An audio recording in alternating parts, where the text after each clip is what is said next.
અશોકના સ્તંભો, અશોક કે જે પિલર સ્તંભ થાંભલા બનાવેલા હતા એવા જ થાંભલા ઈરાકની અંદર પર્શિયન એમ્પાયરની અંદર આર્કિમેનિયન પિલર પણ જોવા મળે છે. આર્કિમેનિયન ત્યાં પણ એવા જ પિલર જોવા મળે છે. બંનેની અંદર સમાનતાઓ કઈ કઈ હતી?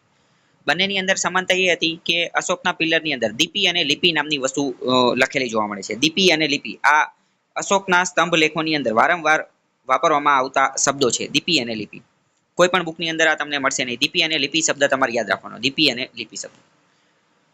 બીજી સિમિલારિટીઝ બંને પિલરની અંદર એ હતી કે શરૂઆતમાં જે છે એ થર્ડ પર્સન તરીકે વાત કરવામાં આવે છે, ત્રીજા વ્યક્તિ તરીકે, અને પછી ત્રીજા વ્યક્તિથી પ્રથમ વ્યક્તિ તરીકે, આપણે જે વ્યાકરણમાં પ્રથમ પુરુષ, બીજો પુરુષ, ત્રીજો પુરુષ, તો એવી રીતે ત્રીજા પુરુષથી પ્રથમ પુરુષને સંબોધિત કરવામાં આવે છે. આ સિમિલારિટીઝ હતી. બીજી વાત કરીએ કે બંને પિલર્સની અંદર, બંને સ્તંભની અંદર જે છે એ અલગ અલગ વસ્તુ પ્રોક્લેમેશન લખેલી હતી. અલગ અલગ સંદેશ, મેસેજ જે છે ધમ્મનો કે અથવા બીજી કોઈ પણ વસ્તુનો મેસેજ જે છે પ્રોક્લેમેશન લખેલું હતું. એ બંનેની અંદર સમાનતા હતી. બંનેની અંદર જે સ્કલ્પચર મોટિવ્સ જે છે એ કોમન હતા, જેમ કે લોટસ ને એ બધી વસ્તુ, અને બંને જે છે એ સ્ટોનના બનેલા હતા, બંને પથ્થરના બનેલા હતા. હવે આપણે જોઈએ કે બંનેની અંદર ડિફરન્સીસ, અસમાનતા, તફાવત કયા કયા હતા. પહેલા વાત કરીએ તો જે મોરિયન પિલર જે છે, અશોકના જે પિલર હતા એ મોનોલિથિક હતા. એમ ઉપર, મોરિયન એટલે કે એમ અને મોનોલિથિક એટલે કે એમ યાદ રાખી શકો છો. બધા જે છે એ એક સિંગલ રોક કટ, એક જ પથ્થરમાંથી જે છે એ કાપી અને બનાવેલા હતા, તો મોનોલિથિક હતા પહેલી વસ્તુ. જ્યારે આર્કિમેનિયન પર્શિયન પિલર હતા ને એ બધા કેવા હતા, એને અલગ અલગ ટુકડામાં પહેલા કાપી અને વિભાજિત કરવામાં આવતા હતા, અને પછી મેસન દ્વારા, કડિયા દ્વારા જે છે એ એને ભેગા કરવામાં આવતા હતા. એટલે કે અલગ અલગ એ મોનોલિથિક ના હતા, પહેલી વસ્તુ.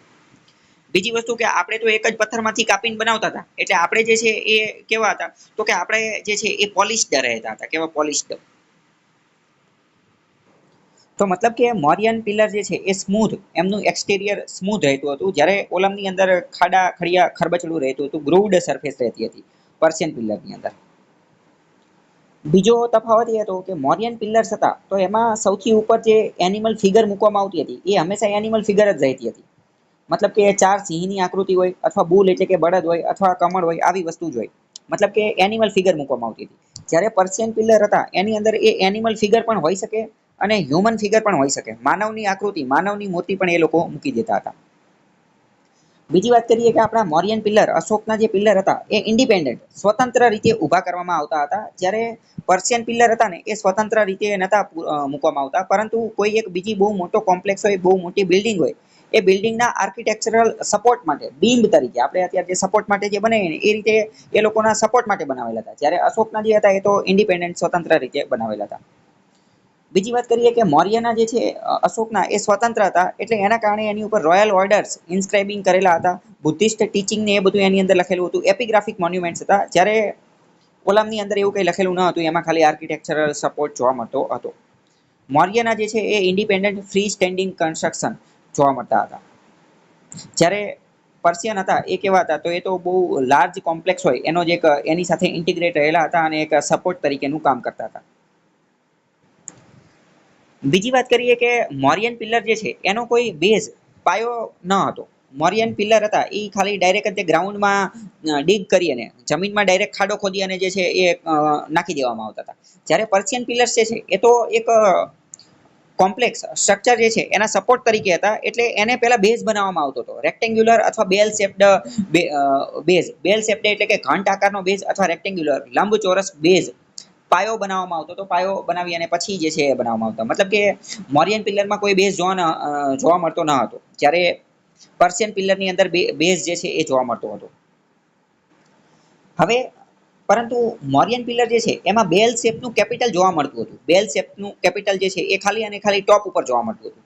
જ્યારે પર્શિયન પિલર હતા એમાં તો બેલ શેપનું કેપિટલ એ બેઝમાં પણ જોવા મળતું હતું, બોટમમાં પણ જોવા મળતું હતું, અને ટોપ ઉપર પણ જોવા મળતું હતું.